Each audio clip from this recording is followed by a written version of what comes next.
turning 25 in 2025. Yeah, saying it out loud for the third or fourth or fifth time this morning doesn't make it any less weird. Little did I know I was going to see a movie that changed the way I see life. I just realised the whole time I was recording at the wrong angle, so sorry if it's a bit cropped, but I had to. So yes, Urchin 2025. If you've not seen it, go and check it out. It's in theatres now and it needs more people to watch it, because I tell you, it will change your life. But finish watching my video first. So recently there was a film released on October 3rd, 2025 called Urchin. It's a film starring Frank Dillane, who some of you might know as Tom Riddle from Harry Potter, but I know more as Nick from Fear the Walking Dead. He played a very convincing addict, struggling, recovering addict in Fear the Walking Dead, and he does a great job in this film as well. So this was written and directed by Harris Dickinson, his first directorial debut, and this film has been created with a less than $10 million budget, and it just goes to show what you can do with films on such a small budget, what you can do with art, how much of a message you can send, because I've never felt that way watching a film before. Perhaps the cinema gives a whole different feeling when you're watching a movie because you can't be as distracted by your phones or your iPad and whatnot, but sitting in that theatre where the film doesn't have any background music apart from when our main character, our protagonist, goes off on some not so great activities, let's say, goes down some dark rabbit holes. That's the only time music plays, and it really makes you focus on the message of the movie. And when you reach the end and the chaotic music is playing, cuts to black and you're in the credits, and it's hard. It's a hard film to watch in the best way possible. That's the best compliment I think I can give it, is that it is such an uncomfortable watch, because it is a truth. Urchin covers topics of addiction and homelessness, and I've seen a lot of reviews talking about how, or I've read a few reviews at least, and quite a lot of them say, you know, it's a good film. Frank Dillane does a great job portraying an addict. Some of them say he's more of a middle class addict, which I disagree with. Some reviews say that it focuses too much on blaming the homeless, too much on blaming the victim, right? And what I felt when watching the movie is that our protagonist has no redeeming qualities. He's not meant to. He's an arsehole. He does a terrible thing at the start of the movie. He beats up and he robs someone for their watch, despite being the first person in the film to speak to our protagonist with some human decency and offer him some help. That is really hard to watch. That's where a lot of the criticisms come from when it goes to saying it's victim blaming or homeless blaming, rather than blaming the structures in society that forces them into these situations. And to a certain degree, that's a fair criticism, but you also have to be critical of the people in those situations. And I'm saying this as someone who's spent time on the streets, who is struggling with recovering from addiction myself. I still smoke cannabis, unfortunately, despite having been unemployed now, having lost my job 3 and a bit months ago as a result of it. I still can't get off this stuff, because an addict is diseased. To put it lightly, we don't make the best decisions because we don't know any better. That's not to say we're absolved of any guilt because we don't know any better, because it's on us, it's our onus to fix ourselves, right? There's so many resources out there. There's the internet, for one, where you can find and connect with hundreds of other people who have struggled with addiction and have managed to get off of whatever it is you're struggling with. I'm not trying to say that homeless people should be blamed for the situations they're in, but they also shouldn't be absolved of any guilt that they have because of the shitty decisions that they make. And that is why this film is so incredibly powerful, because it does not shy away from that. You see, our character, he commits a terrible robbing, terrible act, and you feel, when you look at him, you feel disgust. You think, what an absolute piece of shit. The first time anyone actually addresses Mike with his name is when he gets his first phone call after being arrested. He calls his mother, tells his mother what's happened, and his mother's crying down the phone. That's the first time you hear anyone say our character's name. And I think that was to make a point that he is a nobody. Society forgets these people. Oh no, hold on, someone's coming. Oh yeah. No, you're alright. Yeah, it looks like I picked quite a busy footpath. I thought I knew this village like the back of my hand. Never mind. So yeah, as I say, Mike goes to jail the first time anyone says his name is his mother, crying down the phone to him. Not in disgust, in disappointment, in sadness, because he's He's where he is. And so we see Mike, you see him go into jail, serve 7 months inside, and he obviously has to get clean as a result of this. He spent 7 months locked away, 7 months clean, and he comes out. When he comes out, he gets put up in a hostel, because he'd been homeless before, been homeless for 5 years before. He gets put in a hostel, and pretty much from the get-go, the person who's giving him the hostel, the person who's doing the meeting with him, Nadia, another great actor. Every actor, I forget the person's name now. I haven't actually pre-researched that, but she did a fantastic job. Everyone who's in this film is brilliant. Yeah, so this Nadia is giving him this youth hostel and basically makes it clear to him from the get-go that you're here for 4 weeks, you get 4 weeks of accommodation, and then you're chucked out to the curb. And that is true. That's what happens to young men for the most part. It obviously happens to other homeless people, but young men especially get abandoned by situations like this, by the system. So he serves his time. He comes out and goes into the hostel. He gets a job when he's in the hostel, but he struggles with that, and this is again why our protagonist has no redeeming qualities, because he starts showing up late to work and for various reasons, and then he loses his job when he's in his hostel and he's closing out on how long he's got left. And then he gets a job picking up bins, an old job he used to have. However, unfortunately, when he gets that job, which is another point I'll get onto, he's reintroduced into drugs and substance using. Yeah, so he gets this other job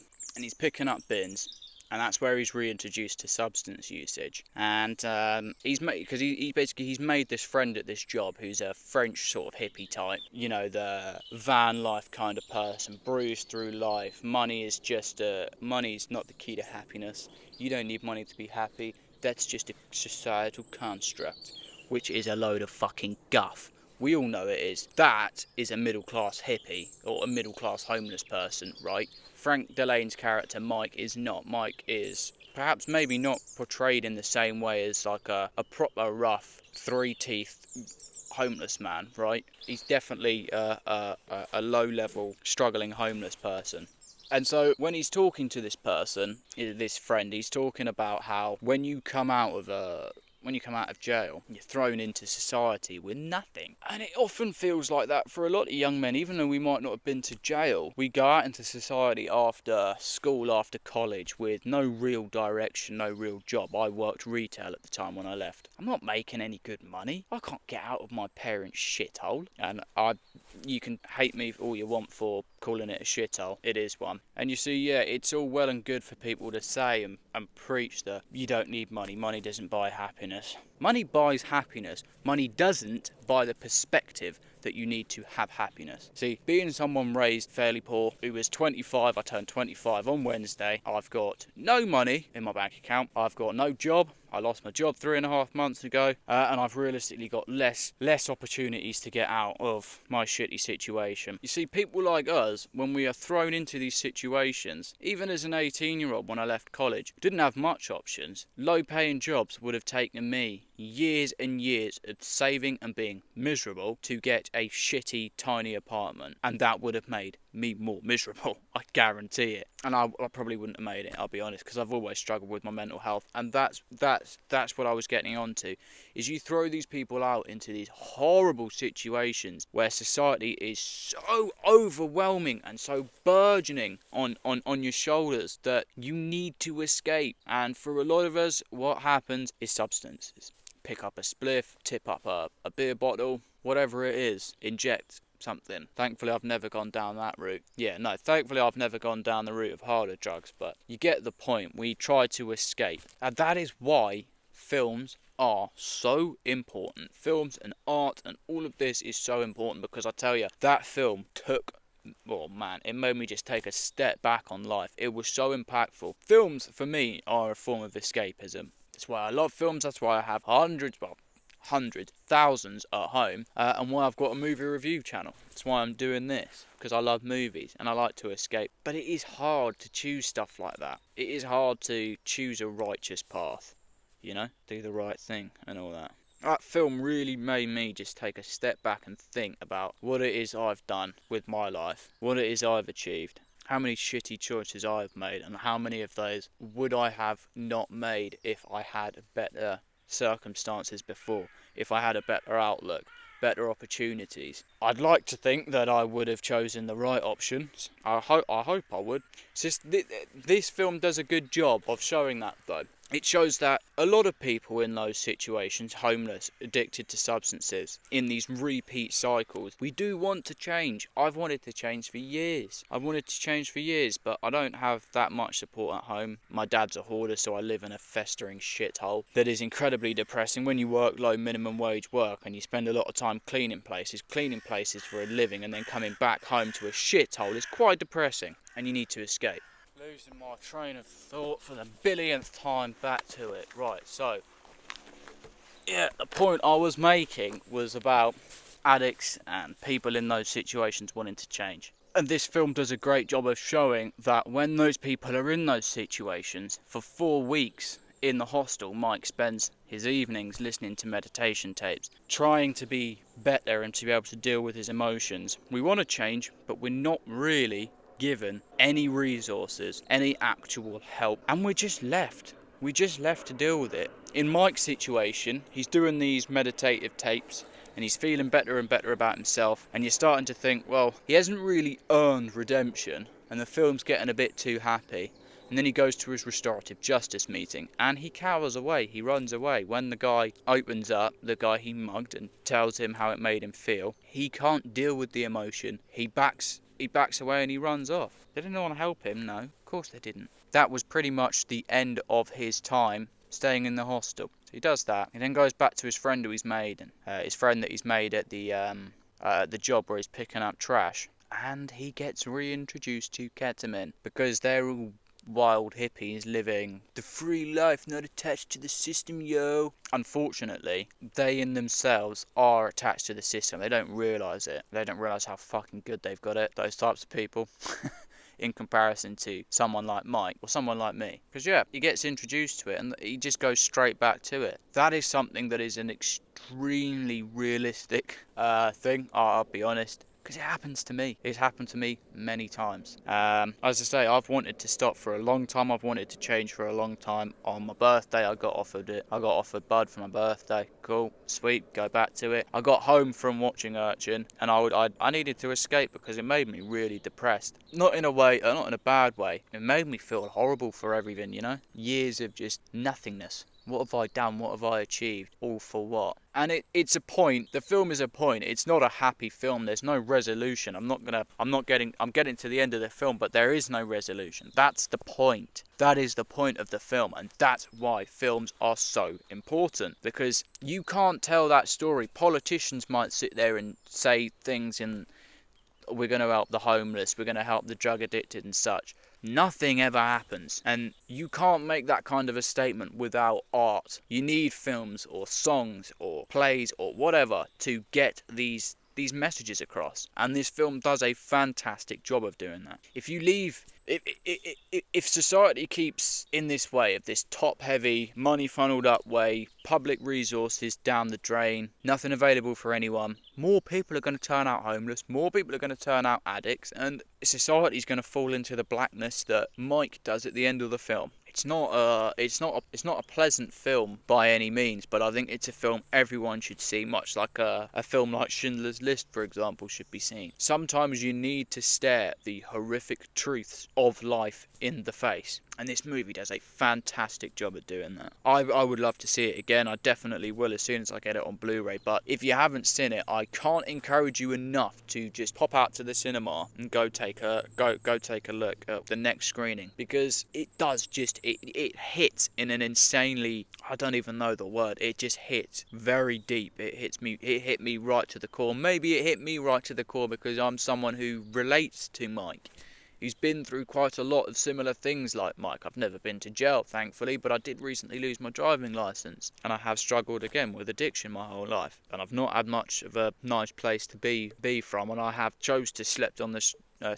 streets. I chose to live on the streets for 3 months at one point, just because home was that horrible. And it's not just the hoarding, it's complications as well. Other complications. Yeah, that's kind of the point of the film. It's just to teach you we have to do better as a society. We have to help people. At the start of the film, I'll go back to the start of the film where no one says his name. He's trying to ask people for money and people just look at him like he's nothing. Now, yeah, he was probably asking money for drugs, but that's not the point. The point is that very few people try to help anymore. Very few people care. Society needs to learn empathy, needs to learn community. We've lost all of that, and there are so many people, so many of us that just get completely abandoned. I don't want to have too much of a pity party here. I am trying to change. I am changing. That's why I'm on YouTube. This is something that should hold me accountable.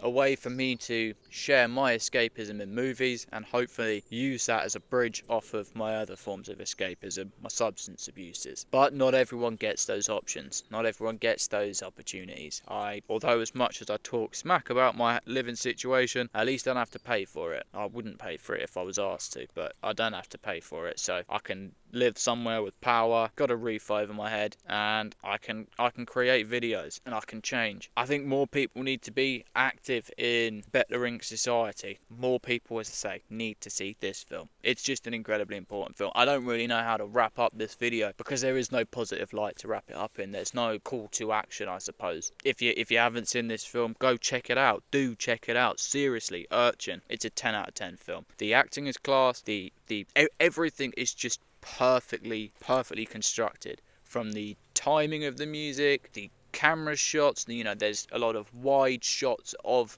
Mike at first in the film where you just see society passing him by, life passing him by, and then you see a lot of up close, real personal shots when he's developing relationships with people, and you see how that wears on him. It's a really good film. I don't have much more to say. I just when I watched it, I thought I've got to bloody talk about this film because it's a 10 out of 10. And as always, I always struggle with my mental health after my birthday anyway, because it's a high your birthday, so it's a little celebration, and then I come crashing back down to reality. Yeah, okay, another year's passed. I'm now 25, quarter of a century old. I still live with my parents in a festering shithole. I've got less opportunities than ever before. And what am I going to do? This is what I'm doing. You guys do motivate me every single day. I was probably not going to do anything today. I was mostly just going to sit in bed being depressed, right? And then one of my subscribers, or at least I think he's a subscriber. I've never seen you comment before, but you did comment, and thank you because it means the world, about how you liked my collection and my physical media and such. That picked me up and that got me to do it.